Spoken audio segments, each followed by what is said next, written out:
नमस्कार बच्चों, कैसे हैं आप सभी। मेरा नाम प्रज्ञा शर्मा है और आज इस वीडियो में आपके साथ डिस्कस करने वाली हूँ एसएटी के बारे में।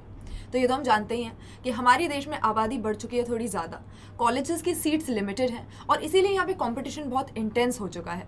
इसीलिए अगर अपनी सोच को थोड़ा बड़ा करके ऐसा सोचा जाए कि क्यों ना हम कहीं बाहर देश के किसी कॉलेज में एक बढ़िया से कोर्स में सीट लेने की कोशिश करें, तो इसमें भी कोई बुराई नहीं है। और इसी के लिए लोग देते हैं एसएटी। तो एसएटी क्या है भाई? एसएटी को पहले स्कॉलेस्टिक एप्टीट्यूड टेस्ट भी कहा जाता था और बेसिकली ये टेस्ट अमेरिका के अंदर आपको अगर किसी अंडर ग्रेजुएट प्रोग्राम में, किसी बैचलर डिग्री में एनरोल करना है तो उसके लिए आप दे सकते हो। तो अब इसका फुल फॉर्म क्या हो गया है? अब एसएटी को जाना जाता है स्टैंडर्डाइज्ड टेस्ट के रूप में और यूनाइटेड स्टेट्स ऑफ अमेरिका में, यूएस में अगर किसी भी कॉलेज में आपको एडमिशन लेना है तो एसएटी का स्कोर आपके काम आ सकता है। इसके अलावा अब इतने सारे देशों के अलग अलग बच्चे हैं, सबका अपना एजुकेशन सिस्टम है, तो सब अपने अपने स्कोर लेके आएंगे। जैसे अगर आप अपना सीबीएसई बोर्ड का स्कोर लेके जाओगे 11th 12th क्लास का, तो वहाँ पर बाहर देश में किसी को समझने में मुश्किल हो सकती है। इसीलिए दूसरे कुछ कंट्रीज़ भी, अमेरिका के अलावा भी कुछ कंट्रीज़ एसएटी के स्कोर को एक्सेप्ट करते हैं, एडमिशन लेते समय उसको कंसिडर करते हैं। जैसे ऑस्ट्रेलिया में अगर जाओगे, ऑस्ट्रेलिया में एसएटी का स्कोर आपके काम आ सकता है, इंग्लैंड में भी काम आ सकता है, यूनाइटेड किंगडम में काम आ सकता है। तो अगर अमेरिका के किसी कॉलेज में एडमिशन लेना है तो एसएटी देना ही देना है। और अगर किसी और कंट्री में भी जाने की सोच रहे हो तो एसएटी का स्कोर अपने लिए बहुत यूज़फुल है। एक ऐसा स्टैंडर्डाइज्ड टेस्ट है जो कि ज़्यादातर हाई स्कूल के बच्चे ही देते हैं, क्योंकि स्कूल जब खत्म होगा उसके बाद कॉलेज में एडमिशन होता है इसी एसएटी के स्कोर के अकॉर्डिंग। एक तो आपके 11th 12th क्लास में जो जीपीए बनी है, जो ग्रेड पॉइंट बना है, वो तो कंसिडर होगा ही, लेकिन साथ ही साथ एसएटी भी एक बहुत इंपॉर्टेंट क्राइटेरिया हो जाता है। तो यूएस के कॉलेजेस में एडमिशन लेने के लिए तो एसएटी ज़रूरी है ही है और हाई स्कूल स्टूडेंट्स देते हैं। तो वैसे तो इसमें कोई एज लिमिट नहीं है, लेकिन ज़्यादातर 17, 18, 19 इतने ही साल के बच्चे जो हैं इसमें अपीयर होते हैं अंडर ग्रेजुएट प्रोग्राम्स में, बैचलर डिग्री प्रोग्राम्स में एनरोल करने के लिए। और ये पेपर अमेरिका में तो साल में 7 बार होता है, 7 times a year in America, लेकिन इंडिया में सिर्फ 5 बार कंडक्ट होगा। 5 times इन इंडिया। कब कब, कौन से मंथ में कंडक्ट होता है भाई? मार्च में, इसके बाद मई में, फिर एक बार अगस्त में, अक्टूबर और दिसंबर। इसको कंडक्ट कराने वाला एक तरह से कह सकते हो एक नॉन प्रॉफिट ऑर्गेनाइजेशन है जो हर साल ये टेस्ट कंडक्ट करवा रहा है, बहुत सालों से करवा रहा है, जिसको हम कॉलेज बोर्ड कहते हैं, कंडक्टेड बाय कॉलेज बोर्ड। और इसीलिए अगर आपको इसमें रजिस्टर करना है, अगर आप इस टेस्ट में अपीयर होना चाहते हो, एसएटी देना चाहते हो, तो कॉलेज बोर्ड की ही ऑफिशियल वेबसाइट पे हमको जाके रजिस्टर करना पड़ेगा। तो देखो भाई, 7 times a year अमेरिका में होता है। अमेरिका से खैर हमें इतना लेना देना नहीं है। हमें इंडिया में अगर अपीयर होना है तो साल में 5 बार एसएटी होगा, सैट होगा, और ये अपने टाइम फ्रेम्स हो गए जिसमें बार बार आप अपीयर हो सकते हो। कोई इसमें भी लिमिट नहीं होती, एसएटी चाहे जितनी बार दे सकते हो, अपना स्कोर इंप्रूव करने की कोशिश कर सकते हो। तो अंदाज़ा यही लगाया जाता है। 2021 की अगर हम बात करते हैं, हमारे पास करीब 15 लाख बच्चों ने, 15 लाख स्टूडेंट्स ने एसएटी दिया था। और इस एग्ज़ाम को देने के लिए, जैसे कि मैंने बोला, आपको कॉलेज बोर्ड की ऑफिशियल वेबसाइट पे जाके रजिस्टर करना पड़ेगा। तो इसके लिए क्या क्या स्टेप्स हैं भाई? क्या करना पड़ेगा? फॉर ऑनलाइन रजिस्ट्रेशन,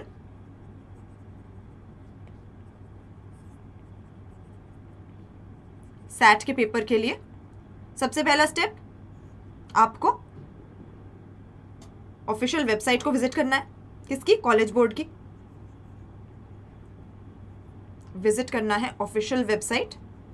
और ऑफिशियल वेबसाइट क्या है? collegeboard.org। ये अपनी वेबसाइट हो गई। इसके बाद यहाँ पर जाकर एक बार अपन ने रजिस्टर कर दिया, दूसरा स्टेप क्या है, अकाउंट क्रिएट करेंगे, रजिस्टर करेंगे, अपनी डिटेल सबमिट करेंगे, जो भी फोटो वोटो मांग रहा है सारी चीज़ें अपलोड करेंगे, टेस्ट सेंटर सेलेक्ट करेंगे, क्योंकि ऑब्वियसली ये हो तो अमेरिका के कॉलेज में एडमिशन के लिए हो रहा है, लेकिन पेपर देने तो अपन अमेरिका नहीं जा सकते, इसीलिए अपनी मर्जी का टेस्ट सेंटर सेलेक्ट करेंगे अपनी सहूलियत के हिसाब से। और इसके बाद अपना रजिस्ट्रेशन हो जाएगा फीस देने के बाद। फीस कितनी होती है, ये बात भी जब भी फॉरेन कॉलेज के बारे में बात करते हैं तो हमें दिमाग में रखनी ही पड़ती है, क्योंकि जो भी खर्चा होगा चाहे छोटा से छोटा हो, होना वो डॉलरों में वाला है। इसीलिए फीस की भी यहाँ पर एक बार बात कर लेते हैं। कितनी फीस होगी भाई, वैसे नॉर्मली अपनी फीस होती है $55 की, ठीक है, नॉर्मल फीस $55 की होती है। लेकिन क्योंकि आप अमेरिका में नहीं हो, नॉन यूएस रीजन में हो, टेस्ट सेंटर आपका अमेरिका से बाहर पड़ने वाला है, इसीलिए आपसे एक्स्ट्रा फीस ली जाएगी और ये हो जाएगी अपनी $49। एडिशनल फीस कितनी हो जाएगी, $49 एडिशनल फीस। क्यों, नॉन यूएस रीजन की वजह से।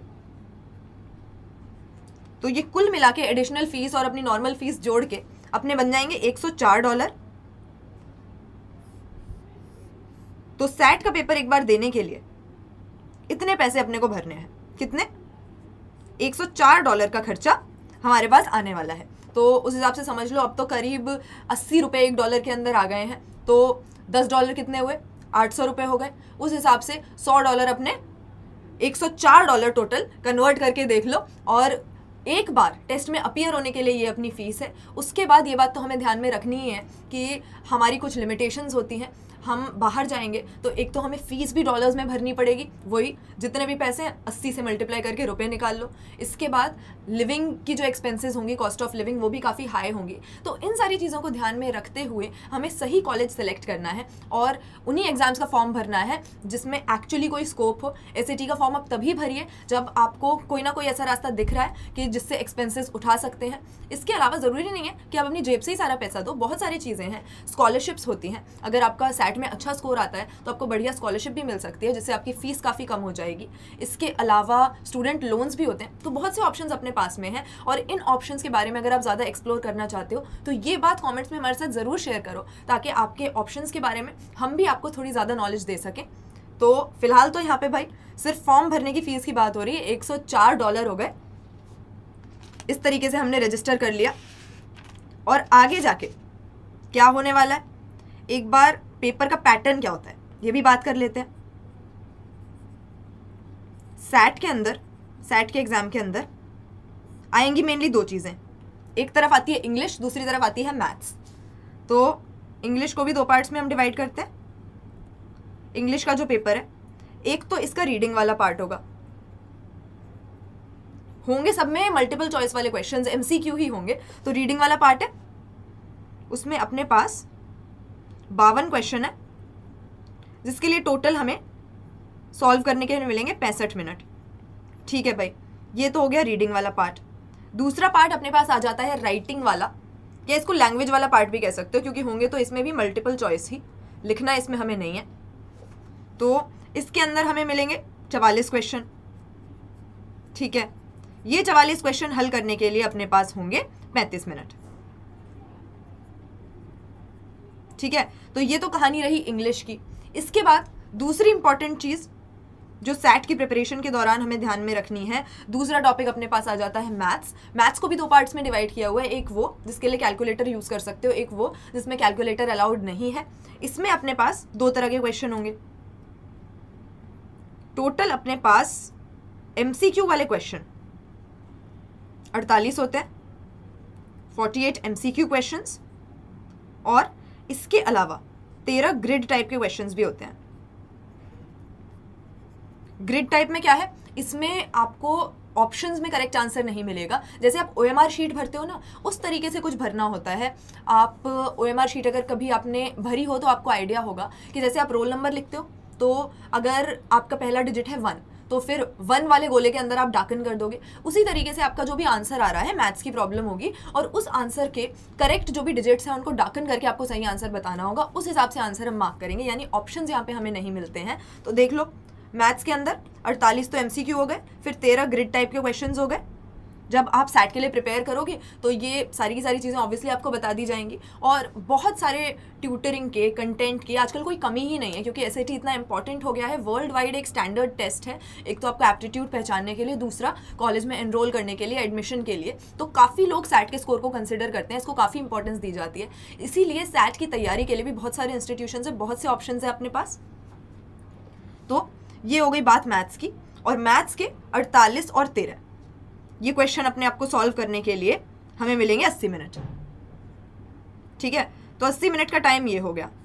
तो देख लो भाई, 65 और 35, 100 मिनट, 80 मिनट और 180, यानी टोटल 3 घंटे हो गए। 3 आवर्स की ड्यूरेशन अपने एग्जाम की हो जाएगी। लेकिन कुछ लोग इसमें ऑप्ट करते हैं कि एक्स्ट्रा ऑप्शन, एक ऐसे वाला भी सेक्शन होता है, एक एडिशनल ऐसे वाला सेक्शन होता है जिसमें ऐसे लिखते हैं,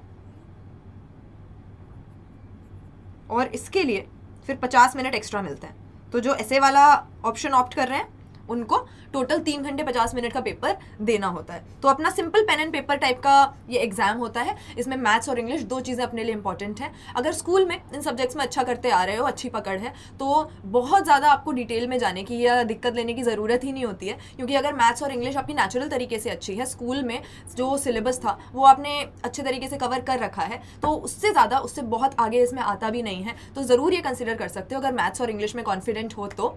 और SAT का पेपर अपना इस तरीके से होता है। बढ़िया बात इसमें एक और भी है कि कोई भी नेगेटिव मार्किंग नहीं होती। यहां पर तो जो भी अपने कॉम्पिटिटिव एग्जाम्स होते हैं उनमें नेगेटिव मार्किंग की वजह से अपने आप को बहुत डर लगता है, लेकिन SAT के अंदर कोई नेगेटिव मार्किंग नहीं होगी। स्कोर जो आपका आएगा 200 से 800 के बीच में आपको नंबर मिलते हैं मैथ्स और इंग्लिश दोनों के अंदर। ठीक है, तो मैथ्स और इंग्लिश 2 चीज़ें हैं, 200 से 800 के बीच में स्कोर होता है। तो टोटल अपना स्कोर कितना हो जाता है? टोटल स्कोर अपना आएगा 400 से 1600 के बीच में, जिसमें से आपका जो एवरेज स्कोर है करीब 1000 होता है, 1000 से ऊपर ही होता है।